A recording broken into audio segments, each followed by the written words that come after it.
বাংলাদেশের নতুন সরকারের নতুন প্রধানমন্ত্রী হিসেবে শপথ নিলেন বিএনপি প্রধান তারেক রহমান। আমাদের পক্ষ থেকে তাকে শুভেচ্ছা এবং অভিনন্দন জানাচ্ছি। নতুন সরকারের 25 জন মন্ত্রী, 24 জন প্রতিমন্ত্রী শপথ নিতে দেখলাম। সেখানে বেশ কিছু ভালো লাগার নাম যেমন রয়েছে অনেকেরই, তেমনি হতাশার ব্যাপারও রয়েছে। অনেক ক্ষেত্রেই অনেকে হতাশ হয়েছেন, অনেকের নাম না থাকাই অনেক হতাশা প্রকাশ করেছেন। অনেক বেশি আলোচনা থাকা সত্ত্বেও বীর মুক্তিযোদ্ধা ফজলুর রহমান মুক্তিযুদ্ধ মন্ত্রণালয় তো দূরের কথা, মন্ত্রী পরিষদেই স্থান পাননি। এটা নিয়ে সবথেকে বেশি আলোচনা হচ্ছে বিএনপির আরও বেশ কিছু ডাকসাইটে নেতার মন্ত্রিসভায় জায়গা না পাওয়া নিয়ে। আলোচনা হচ্ছে মন্ত্রণালয়ের যে বন্টন, সেই মন্ত্রণালয়ের বন্টন প্রক্রিয়া নিয়েও।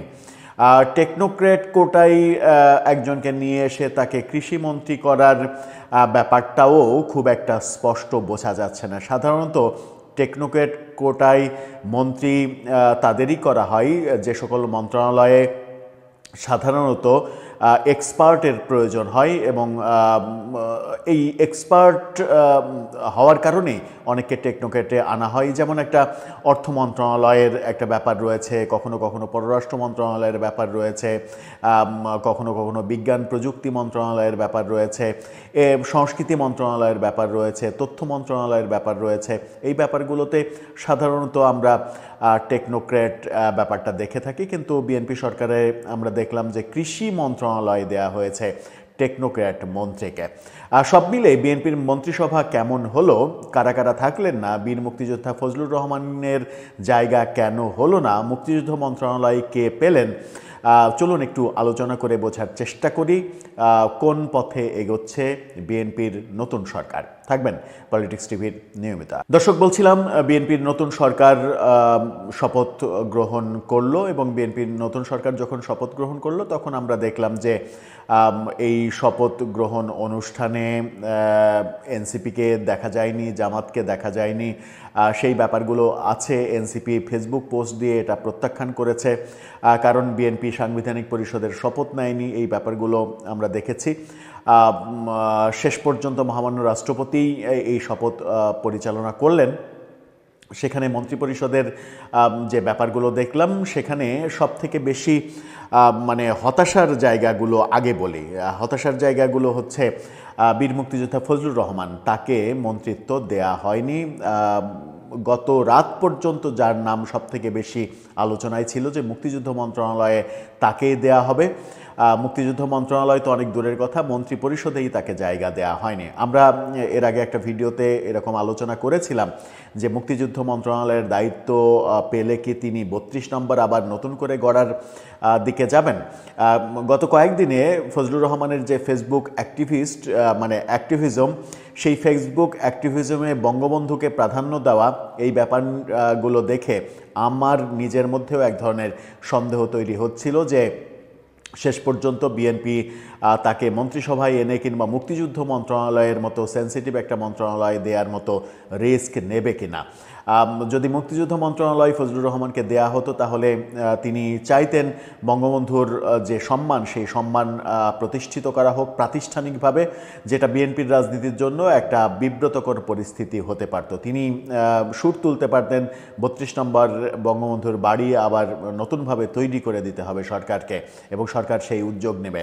এরকম বিব্রতকর পরিস্থিতি এড়াতেই সম্ভবত শেষ পর্যন্ত মন্ত্রিসভায় জায়গা হয়নি, কারণ বিজয়ের পরে তিনি যেভাবে এই বিজয়কে বঙ্গবন্ধু এবং মুক্তিযোদ্ধাদের উৎসর্গ করেছেন, সেই স্ট্যাটাস থেকে শুরু করে শেষ পর্যন্ত গতকালকে পর্যন্ত যে অ্যাক্টিভিজম ফেসবুকে তিনি করেছেন, তাতে তার মন্ত্রিত্ব পাওয়া, মুক্তিযুদ্ধ মন্ত্রণালয়ের দায়িত্ব পাওয়া, এই ব্যাপারগুলো সন্দেহের সৃষ্টি করেছিল। এবং শেষ পর্যন্ত আজকে দুপুর নাগাদ যখন মন্ত্রী পরিষদের সদস্যদের নাম প্রকাশ হতে শুরু করে ফাইনালি এবং অফিসিয়ালি, তখন আমরা নিশ্চিত হতে পারি যে তার নাম নেই। এছাড়া বেশ কিছু ডাকসাইটের নাম এই মন্ত্রিসভায় নেই। তারা হলেন মির্জা আব্বাস নেই এই মন্ত্রিসভায়, যে নামটা থাকবে বলে অনেকে মনে করছিলেন। ডক্টর খন্দকার মোশাররফ হোসেনের নাম নেই, ডক্টর আব্দুল মঈন খানের নাম নেই, রুহুল কবির রিজভী বিএনপির সব থেকে পোড় খাওয়া নেতাদের একজন, তার নাম নেই।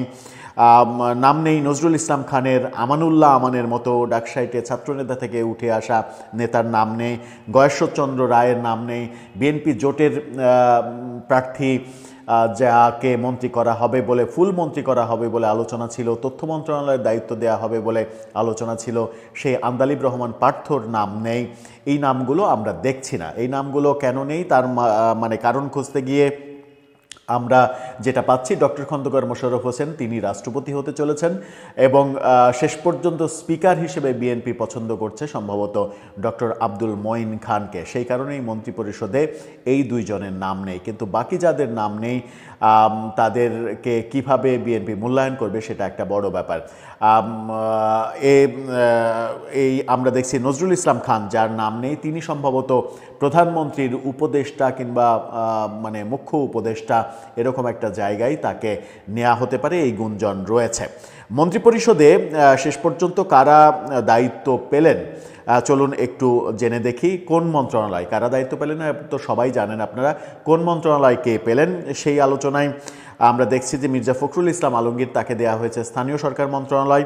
আমির খসরু মাহমুদ চৌধুরী অনেক বড় দুইটা মন্ত্রণালয় তাকে দেওয়া হয়েছে, অর্থ এবং পরিকল্পনা মন্ত্রণালয়। প্রথমে ভাবা হচ্ছিল অর্থ মন্ত্রণালয়ে হয়তো আনা হবে ডক্টর রেজা কিবরিয়াকে এবং পরিকল্পনা মন্ত্রণালয় ডক্টর আব্দুল মঈন খানকে দেওয়া হবে, কিন্তু সেই পরিকল্পনা থেকে বিএনপি সরে এসেছে। আমির খসরু মাহমুদ চৌধুরীর ওপরে এই দুই বড় মানে মন্ত্রণালয়, সব থেকে বড় দুইটা মন্ত্রণালয় তার উপরে দিয়েছে। সালাউদ্দিন আহমেদের উপরে স্বরাষ্ট্র মন্ত্রণালয় দেওয়া হয়েছে ফাইনালি, এবং সালাউদ্দিন আহমেদের উপরেই বিএনপি ভরসা করতে চেয়েছে এই সেন্সিটিভ মন্ত্রণালয়ের ব্যাপারে। ইকবাল হাসান মাহমুদ চৌধুরী বিদ্যুৎ এবং জ্বালানি মন্ত্রণালয়। মুক্তিযুদ্ধ মন্ত্রণালয় আলোচিত সেই মুক্তিযুদ্ধ মন্ত্রণালয় দেয়া হয়েছে হাফিজউদ্দিন, মেজর হাফিজকে, বীর বিক্রম তাকে দেয়া হয়েছে, আর এক মুক্তিযোদ্ধা। সেই ক্ষেত্রে ঠিকই আছে, কিন্তু আমার মনে হয় যে ফজলুর রহমান আলোচনায় ছিলেন, তাকে দিলে মেজর হাফিজকে অন্য মন্ত্রণালয় দিলে আরেকটু ভালো হতো কিনা সেটা বিএনপির ভাবনা। এজেডএম জাহিদ হাসান যাকে নিয়ে আমরা আলোচনা করছিলাম যে যিনি স্বাস্থ্যমন্ত্রী হবেন, কিন্তু তাকে স্বাস্থ্যমন্ত্রী করা হয়নি, তাকে করা হয়েছে মহিলা ও শিশু বিষয়ক মন্ত্রণালয়ের দায়িত্ব দেওয়া হয়েছে।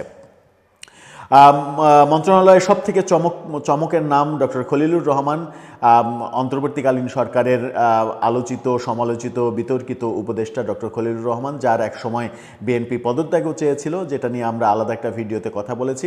সেই খলিলুর রহমানকে পররাষ্ট্র মন্ত্রণালয় দেওয়া হয়েছে। আব্দুল আওয়াল মিন্টু ব্যবসায়ী, তাকে তিনি করেন ব্যবসা, তাকে দেওয়া হয়েছে পরিবেশ উপদেষ্টা, সেটাও একটা ধাক্কা খাওয়ার মতো ব্যাপার। ধর্ম মন্ত্রণালয় দেওয়া হয়েছে শাহ মোফাজ্জল হোসেন কায়কোবাদকে। ধারণা করা হচ্ছিল মুরাদনগরের এই নেতাকে ধর্ম মন্ত্রণালয় দেওয়া হবে, সেটাই দেওয়া হয়েছে। মিজানুর রহমান মিনু রাজশাহী সিটি কর্পোরেশনের সাবেক মেয়র, তাকে দেওয়া হয়েছে ভূমি মন্ত্রণালয়। খন্দকার আব্দুল মুক্তাদির বাণিজ্য শিল্প এবং বস্ত্র মন্ত্রণালয় দেওয়া হয়েছে তাকে। বড় তিনটা মন্ত্রণালয় তাকে একসাথে দেয়া হয়েছে। আরিফুল হক চৌধুরী আর এক সাবেক city corporation mayor, Sylhet city কর্পোরেশনের মেয়র, তাকে দেয়া হয়েছে শ্রম কর্মসংস্থান ও প্রবাসী কল্যাণ মন্ত্রণালয়। দুইটা মন্ত্রণালয় তাকে দেয়া হয়েছে একসাথে।